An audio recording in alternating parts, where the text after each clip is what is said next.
무릎 아파서 여기저기 정보 찾아다니시는 분들 많이 들어보셨을 겁니다.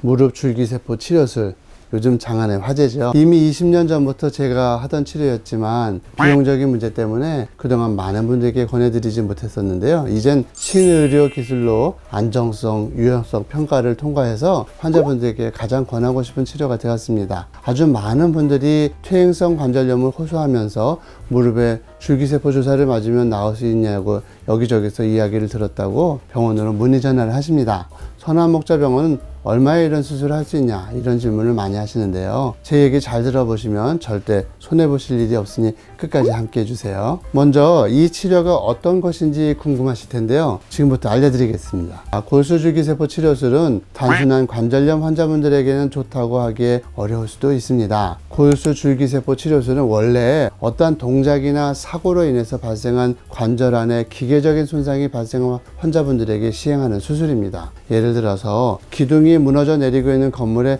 페인트 칠만을 한다고 건물이 튼튼해지지 않겠죠. 무릎도 그렇습니다. 기계적인 손상이 발생한 무릎 속에 소염제만 먹는다고 해서 좋아질까요? 건물에 불이 나면 소방차가 출동하잖아요. 소방차처럼 급하게 불을 끄는 역할을 하는 게 소염제 역할입니다. 급한 불을 껐는데 계속 소방차 호스로 물을 붓는다고 건물이 되살아나던가요? 재건축을 하던가 리모델링을 해야죠. 무릎을 재건하고 리모델링 하는 것이 바로 줄기세포 치료입니다. 무릎을 전문으로 보는 곳이 한방병원인가요? 일반 의원인가요? 아니죠. 그래서 정형외과 전문의가 진단을 해야 하고요. 여러분이 아셔야 할 정말 중요한 또 한 가지, 다량의 활성화된 줄기세포를 원심 분리하는 기술을 가진 분이라야 이 시술을 가장 효과적으로 할 수 있답니다. 바로 저처럼요. 좋은 치료를 받기 원하시는 분들이 반드시 알고 선택해야 할 7가지 포인트를 말씀드리겠습니다. 첫 번째는 심평원에서는 이 치료에 대해서 명확히 적응증을 제시하고 있습니다. 연골선상이 말기가 아닌 ICRS 3, 4등급 또는 KL 그레이드 2, 3등급의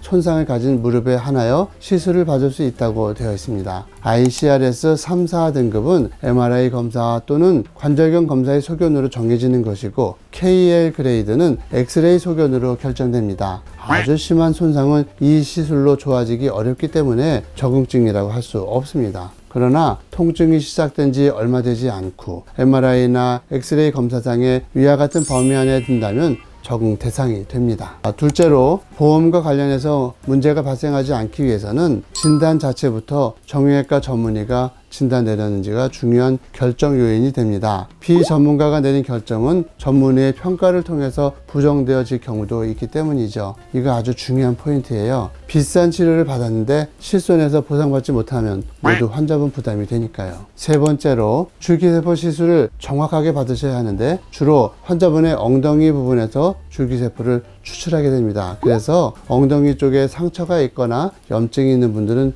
받지 않는 것이 좋겠습니다. 특히 엉덩이 부분에서 추출할 때 후상장골극이라고 하는 곳에서 추출을 해야 제일 정확한데, 경험이 많지 않은 경우에 정확하지 않은 곳에서 추출을 하면 충분한 세포가 나오지 않는 경우가 발생하고요. 또 정확한 세포 분리가 이루어지지 않을 수가 있어서 정확한 해부학적인 지식과 충분한 경험이 있는 의사를 찾는 것이 가장 중요한 고려사항이라 할 수 있겠습니다. 네 번째로 추출한 줄기세포를 원심 분리하는 과정인데 굉장히 중요한 부분인데 왜 중요하냐? 분리 과정에서 세포가 뭉치는 경우가 발생하는데 이때 이것을 확인하고 잘 풀어서 골고루 퍼지게 하는 테크닉이 있어야 합니다. 이런 세밀한 처치 기술은 쉽게 얻어지는 것이 아니기 때문에 많은 경험을 가지고 있는 숙련도 있는 그런 전문의에게 받으셔야 합니다. 다섯 번째로 줄기세포 시술은 몸에 혈액질환이 있는 사람은 받으실 수 없고요. 또 뇌경색이나 심근경색 등으로 인해서 사용되는 피를 묽게 해주는 약, 혈전용해제를 사용하는 분들은 단기간 그 약을 끊고 무릎 줄기세포 시술을 시행해야 합니다.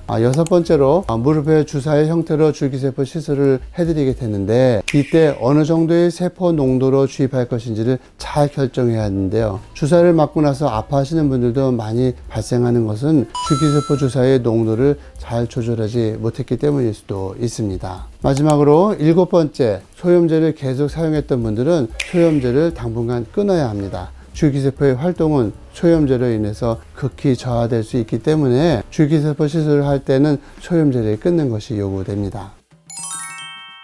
제가 지금 말씀드렸던 이 7가지를 따져보시고 시술을 선택하신다면 후회 없는 좋은 결과를 얻게 될 것입니다. 마지막으로 덧붙여서 말씀드릴 것이 있는데요. 시술 후에는 의사의 권고사항을 잘 따라서 가급적 흡연과 또 음주를 피하셔야 되고요. 무리한 행동을 당분간 하지 않는 것이 중요합니다. 특히 수술 후 24시간까지는 목욕탕에 들어간다거나 상처 부위를 적시는 일이 없도록 주의하셔야 합니다. 오늘은 골수에서 줄기세포를 뽑아 관절각 내에 주사하는 치료술에 대해서 생각해 보셔야 할 중요한 내용에 대해 정리해서 말씀드렸습니다. 잘 검토하셔서 제대로 된 치료를 받으시길 권해드립니다. 중년 건강의 적신호를 청신호로 바꾸고 싶다면 구독, 좋아요, 댓글, 알림 설정 잊지 마세요.